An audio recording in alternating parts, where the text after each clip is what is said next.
আসসালামু আলাইকুম বন্ধুরা, সবাই কেমন আছো? আজকে তোমাদের মাঝে নতুন আরেকটি রেসিপি নিয়ে হাজির হয়েছি। সম্পূর্ণ রেসিপিটি দেখতে হলে ভিডিওটি না টেনে দেখতে থাকো। আর এমন নতুন নতুন রেসিপি পেতে অবশ্যই চ্যানেলটি সাবস্ক্রাইব করে সাথেই থাকো।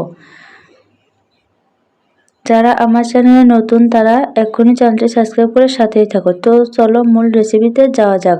আমি এখানে পেঁয়াজ, রসুন, আদা, কাঁচামরিচ এবং সাথে এক টুকরা কচু নিয়েছি। কচুগুলোকে টুকরা করে কেটে নেব। তারপর চুলায় একটা কড়াই বসিয়ে দিয়ে তাতে পরিমাণ মতো সরিষার তেল দিয়ে দেব। তারপর ওই তেলে সামান্য হলুদের গুঁড়া দিয়ে দেব। তারপর তাতে টুকরা করে রাখা কচুগুলোকে দিয়ে ভালো করে নেড়েচেড়ে ভেজে নেব।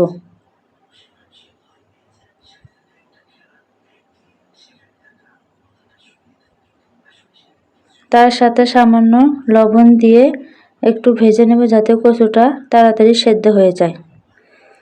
কচুটা কিছু সময় ভেজে নেওয়ার পর তার সাথে চিংড়ি মাছ, পেঁয়াজ, রসুন, আদা এবং সাথে কাঁচামরিচ দিয়ে দেব।